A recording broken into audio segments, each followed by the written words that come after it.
여러분 신앙생활하면서 가장 중요한 것이 뭐라고 여러분은 여기십니까? 하나님은 이렇게 여기실 것 같아요. 나와 친밀한 관계를 갖는 거다 라고 하실 것 같아요. 세상 종교는 일방통행의 종교입니다. 그저 가서 잘 되게 해달라고 복 달라고 일방적으로 비는 종교일 뿐이죠. 그런데 기독교는 쌍방의 종교입니다.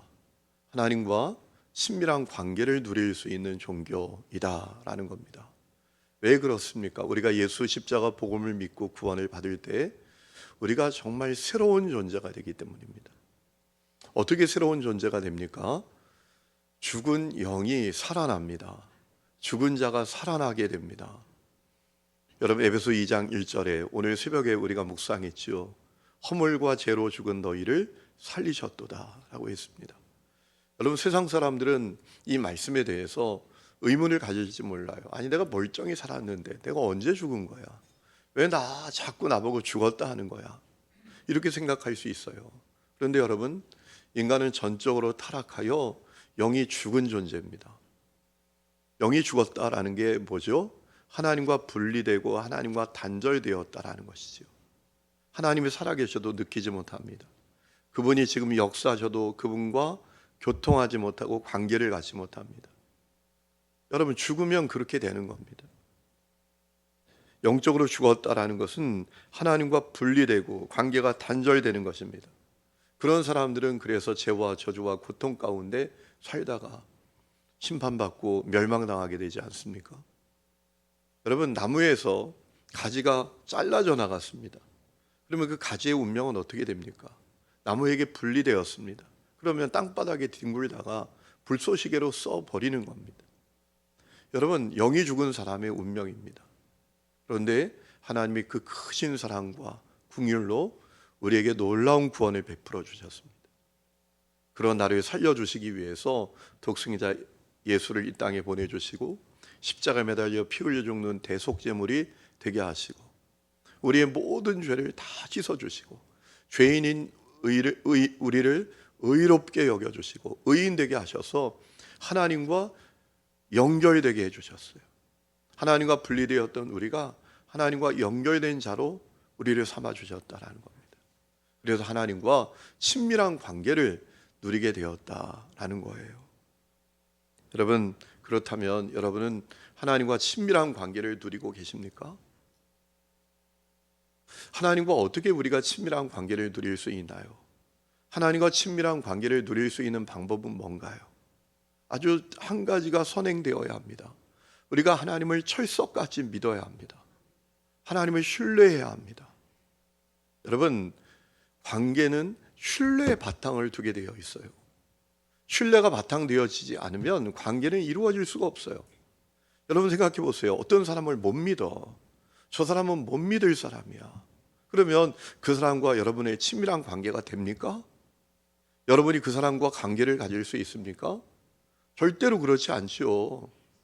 신뢰할 수 없는 사람과 관계를 가지기 어렵습니다. 신뢰하지 못하는 대상은 늘 의심하고 경계할 뿐입니다. 관계는 신뢰의 바탕을 두어요.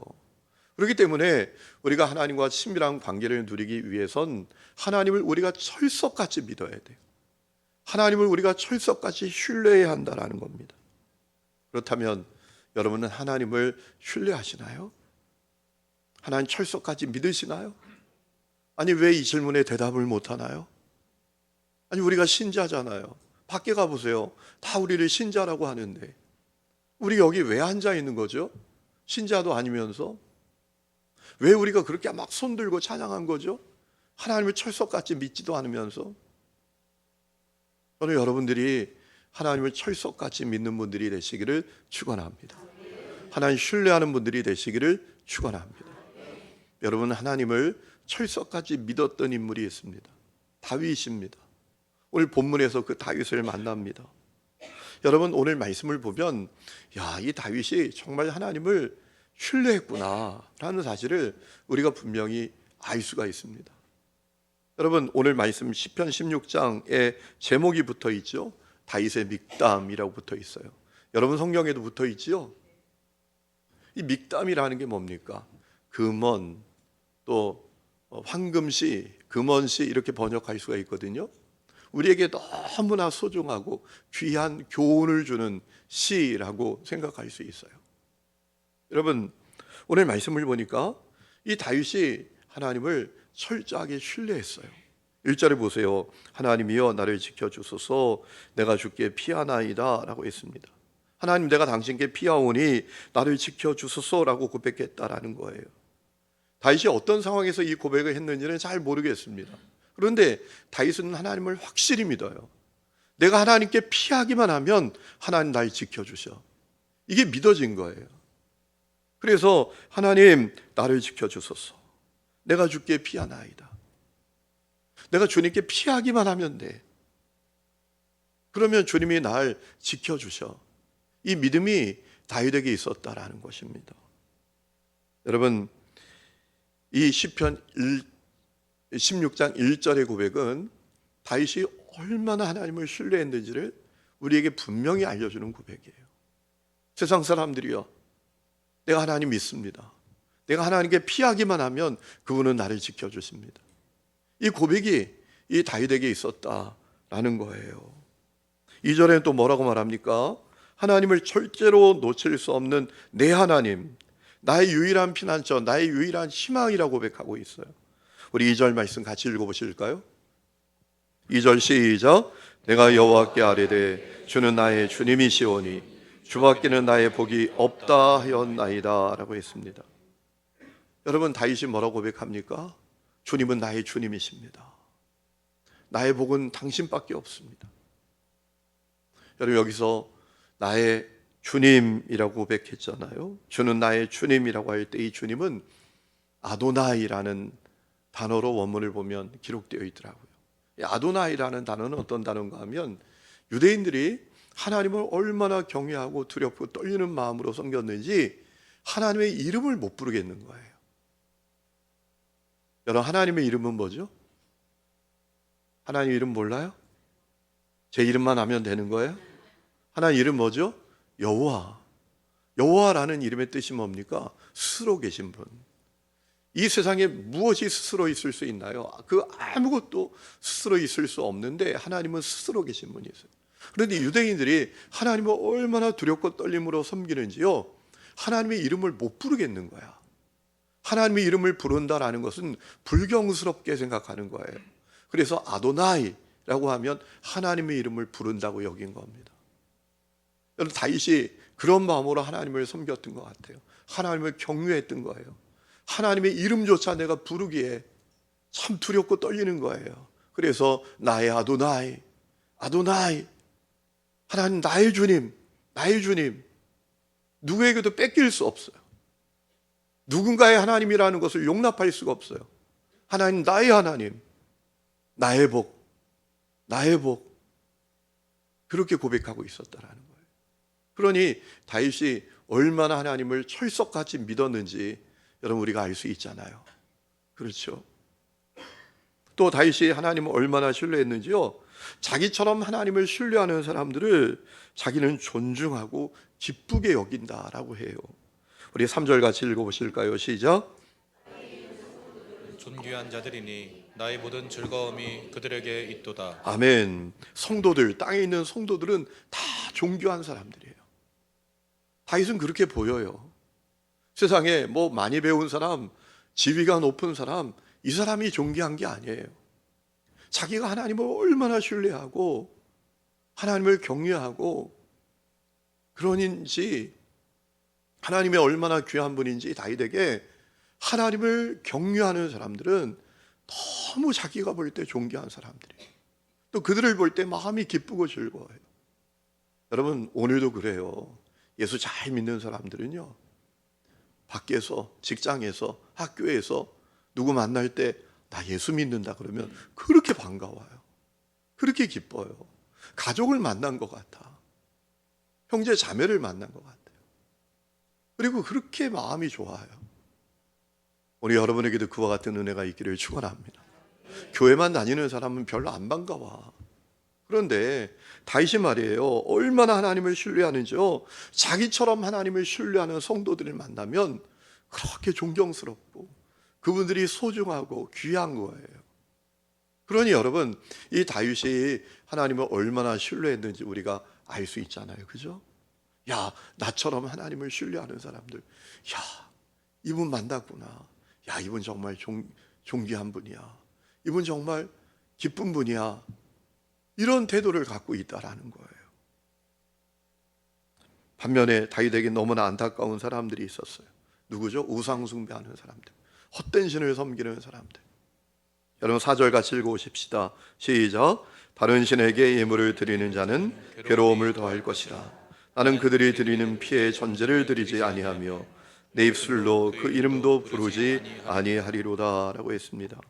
여러분 다윗이 하나님을 얼마나 신뢰하는지요, 자기처럼 하나님을 신뢰하는 사람들을 만나면 그렇게 기쁘고 그들이 그렇게 귀하고 그런 마음이지만 반대로 너무나 안타까운 사람들이 있었어요.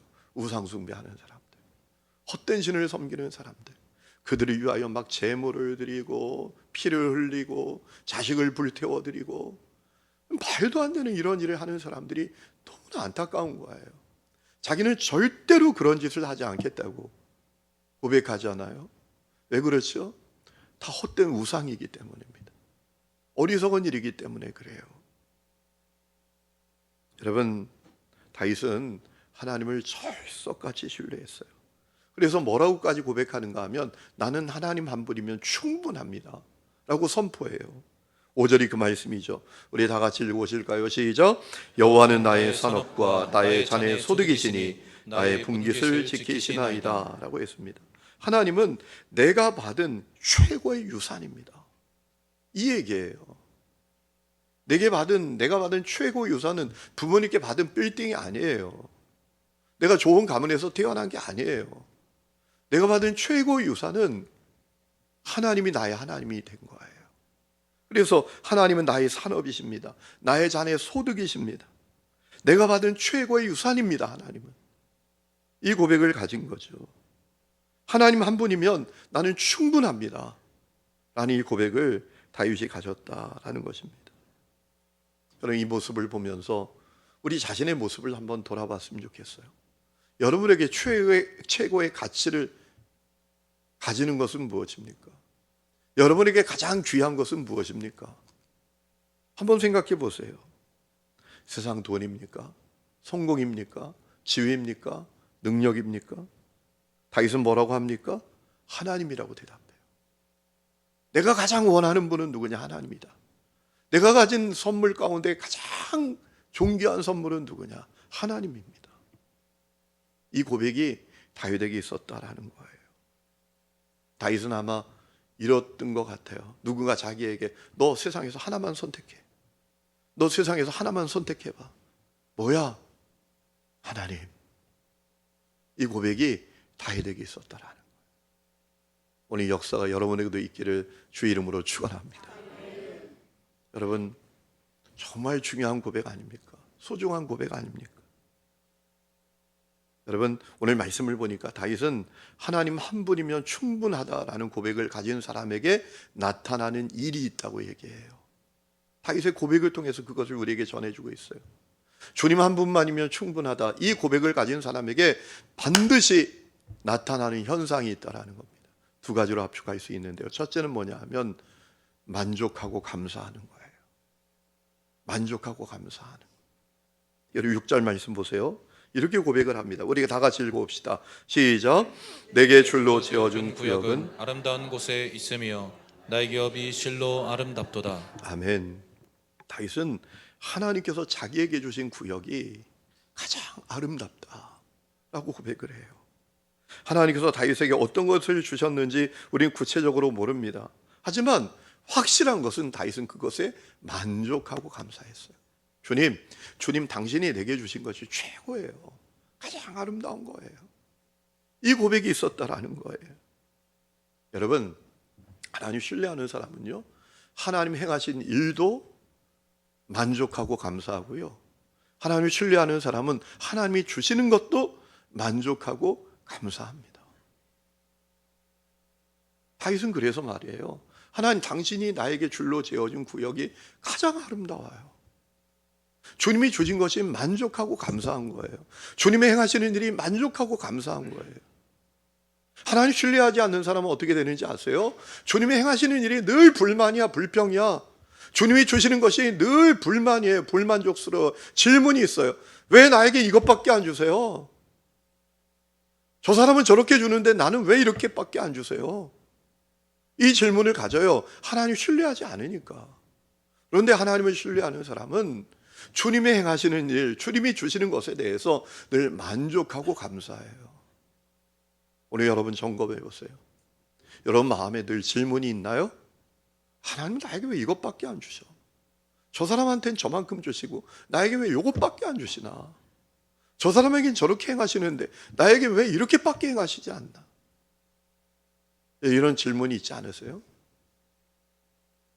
하나님 신뢰하는 사람은요, 그분이 행하시는 일이 다 감사하고 만족합니다. 그분이 주시는 것도 다 만족하고 감사한 거예요. 제가 지난 월요일에 참 기분 좋은 얘기를 들었잖아요. 후배 목사님을 만났어요. 저보다 한 5년 후배 되는 목사님을 만났는데 저한테 그래요. 형님, 학교 다닐 때 형님이 제일 노숙했는데 지금은 형님이 제일 젊어 보여. 그러는 거예요. 그래서 내가 아유, 우리 금방 밥 먹었는데 또 밥 사주고 싶다 라고 했죠. 제가 학교 다닐 때 별명이 옆집 아저씨였거든요. 좀 불만이 있었어요. 하나님은 나 왜 이렇게 노숙해 보이게 만드는 거야. 그런데 하나님의 계획은 틀림이 없다니까요. 하나님 실수하지 않는 분이시라니까요. 나이 50이 넘으니까 이 또래에서 제일 젊어 보인대. 제 동기들 만나면 머리숱이 제가 제일 많아요. 참 감사해요. 죄송합니다. 또 이런 얘기하면 머리숱 없는 분은 상처받았다고 그럴지 모르는. 핵심은 뭐냐?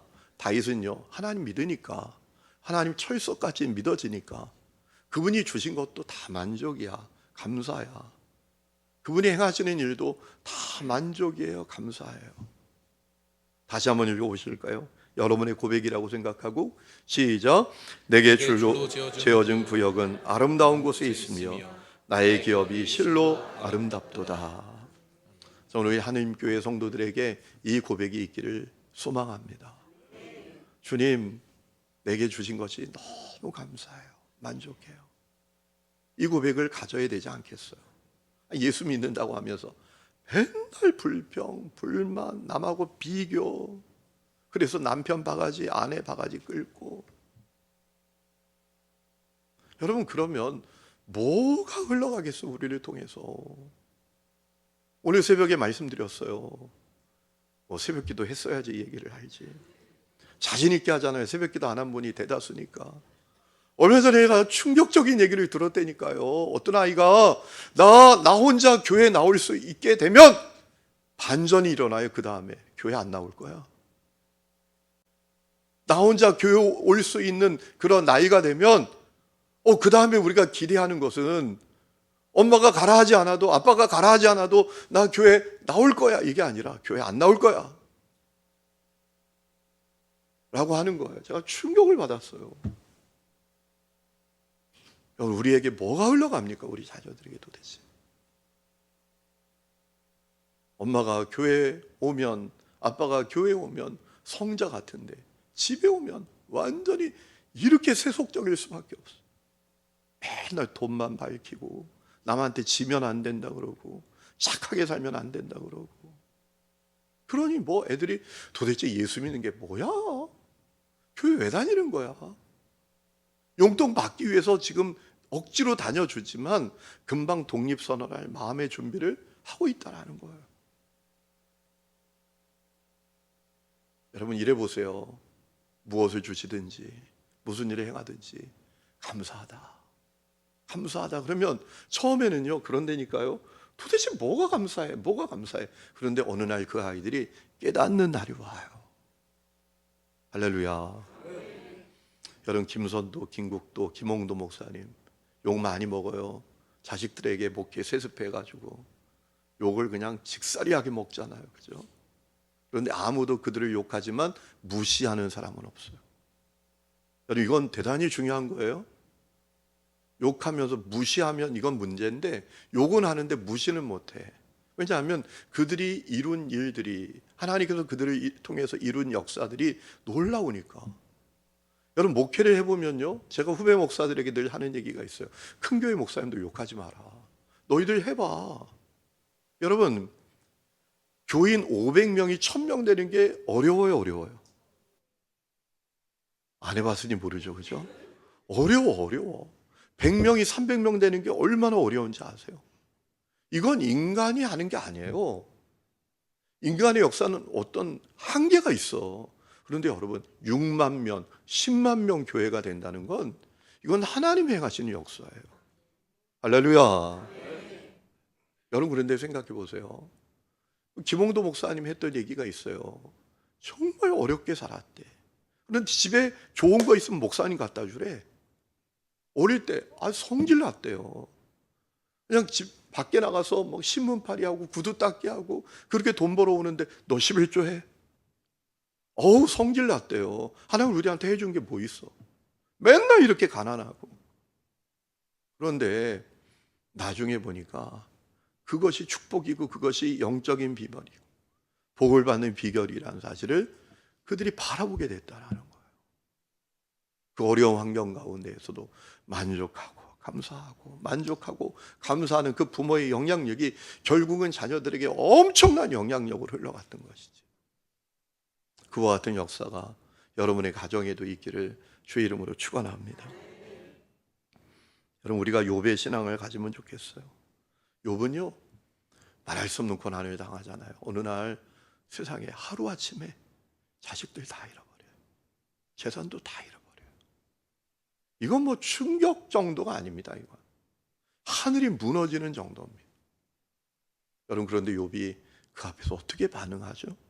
욥기 1장 21절 말씀을 보니까 내가 모태에서 알몸으로 나와 싸운즉 또한 알몸이 그리로 돌아가올지라. 주신 이도 여호와시고 거두신 이도 여호와시오니 여호와 이름이 찬송을 받으실지니이다 하고, 그 다음에 중요한 얘기가 나와요. 이 모든 일에 욥이 범죄하지 아니하고 하나님을 향하여 원망하지 아니했다라는 거예요. 할렐루야. 여러분, 얼마나 참 멋진 신앙이에요. 그렇죠? 여러분, 두 번째, 하나님을 신뢰하는 사람, 하나님 한 분만으로 충분한 사람에게 나타나는 또 하나의 현상이 있습니다. 첫 번째는 그분의 행하심, 그분이 주시는 것에 대해서 만족하고 감사하는 것이고, 두 번째는 주님과 늘 동행하는 거예요. 주님과 동행하는 게 소원이에요. 주님과 동행하는 것이 갈망이에요. 그것이 최고의 축복인 거예요. 여러분, 주님과 동행하는 사람, 그 사람의 마음에 어떤 마음이 있을까요? 늘 주님과 동행하기를 원하는 마음을 가진 사람의 마음에는 하나님을 향하여 어떤 마음이 있는 걸까요? 하나님을 사랑하는 마음, 그분을 갈망하는 마음, 그분을 원하는 마음이 있지 않겠어요? 여러분, 교회 다녀도요, 하나님을 원하지 않는 사람이 있어요. 하나님 손에 있는 걸 원하지 하나님 원하지 않아요. 그래서 주님과 동행하는 것에 별 관심이 없어요. 그냥 그분의 손에 있는 거 받으면 그만이지. 그런데 여러분, 다윗은 달랐어요. 주님 한 분만으로 충분하니까 그는 주님과 동행하는 것을 갈망하고 그것을 원합니다. 여러분, 오늘 7절에 그 고백을 하잖아요. 나를 훈계하신 여호와를 송축할지라 밤마다 내 양심이 나를 교훈하도다.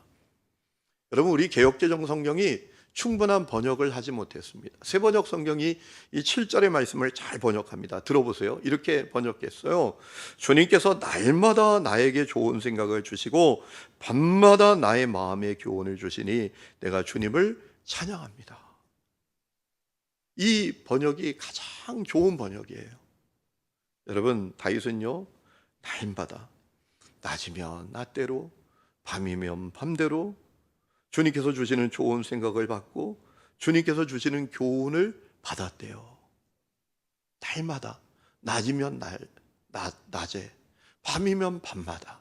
이게 무슨 얘기입니까? 여러분, 이 얘기 그냥 우리가 어떤 내용을 읽는 것만 아니라 거기에 담겨있는 메시지를 우리가 봐야 돼요. 다윗은요, 늘 주님과 동행했다라는 거예요.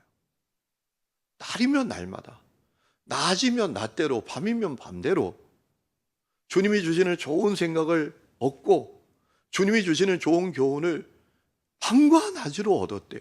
이거 뭘 의미하는 거예요? 뭘 의미하는 거죠? 다윗은 늘 주님과 동행했다라는 거예요. 주님 한 분만으로 충분하면 주님과 동행하는 것이 그의 최고의 소원 아니겠습니까? 그렇죠? 또 8절에 보면 이렇게 얘기해요. 내가 여호와를 항상 내 앞에 모시며 그가 나의 오른쪽에 계심으로 내가 흔들리지 아니하리로다. 주님을 항상 내 앞에 모셨어. 항상 주님과 동행했어. 주님 한 분만으로 충분하니까 그분과 늘 동행하게 되는 거예요. 여러분, 다윗은 주님과 동행하는 것이 그의 행복이고 그의 기쁨이고 그의 소망이고 그의 안정감을 누리는 방법이었어요. 오늘 여러분은 어떤가요? 여러분, 지난 한 주도 주님과 동행하면서 사셨나요? 우리가 지성소 계속 하자는 이유가 뭐예요? 여러분, 지성소 매일 하면요 주님과 동행하는 삶이 깊어집니다. 그분 안에서 나를 돌아보고 내 삶을 돌아보면 이게 일주일에 그냥 한 번 와서 예배드리고 가는 거하고는 차원이 달라요. 주님과 동행하는 삶이 시작이 됩니다. 날마다 주님과 동행해야 합니다. 그 길이 생명의 길입니다. 여러분은 주님과 동행하고 계시나요? 혹시 주님과 동행하는 것이 대단히 거북하지 않으세요? 어색하지 않으세요? 여러분, 주님과 동행하는 길이 생명의 길이에요. 11절 말씀에 이렇게 말합니다. 주께서 생명의 길을 내게 보이시리니 주의 앞에는 충만한 기쁨이 있고 주의 오른쪽에는 영원한 즐거움이 있나이다. 아멘. 주의 앞에 충만한 기쁨이 있는데 그 주 앞에 누가 있어야 돼요? 내가. 주님의 오른쪽에는 영원한 즐거움이 있나이다. 그 주님의 오른쪽에 누가 있어야 돼요? 내가. 여러분, 주님과 동행하는 것이 얼마나 큰 축복인지 이 다윗이 분명히 우리에게 증언하고 있는 거예요. 여러분, 주님 한 분만으로 충분한 사람은 오늘 말씀을 통해서 여러분 놓치지 마세요. 잊지 마세요. 지금 자면 안 됩니다. 주님 한 분만으로 충분한 사람은 그분이 행하시는 일, 그분이 주시는 것이 다 감사하고 만족이 돼요. 그리고 늘 주님과 동행하게 돼요. 주님과 동행하는 것이 그의 기쁨이고 행복이에요. 여러분, 이러면 승리하는 삶을 우리가 살 수밖에 없어요. 이 삶이 없으면 교회 다녀도 정말 엉터리처럼 사는 거예요. 여러분 예배 때 예배 와서 멀쩡하게 예배 드리고 삶의 자리에 가서 엉뚱하게 사는 사람이 얼마나 많은지 아세요?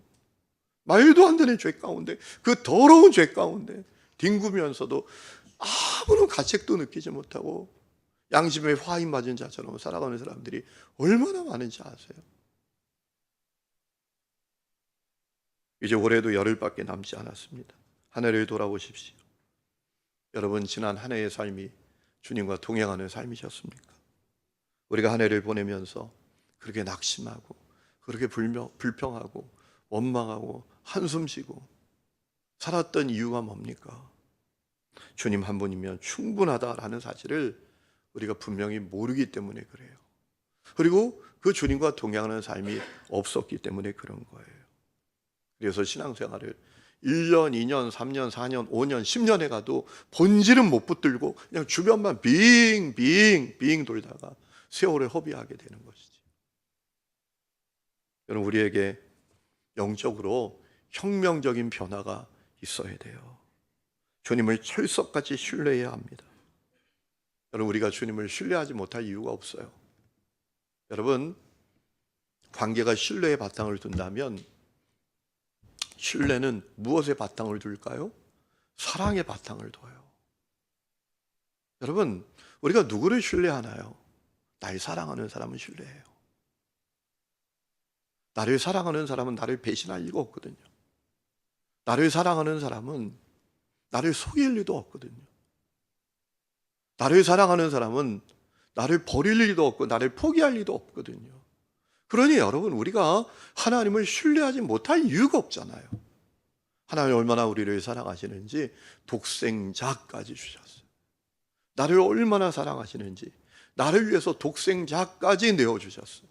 이건 최고의 사랑이잖아요. 사랑은 우리가 의심할 여지 없잖아요. 그렇기 때문에 우리가 하나님을 신뢰하지 못할 이유가 없어요. 신뢰는 사랑의 바탕을 두거든요. 여러분, 그러므로 하나님을 신뢰할 수 있기를 주의 이름으로 축원합니다.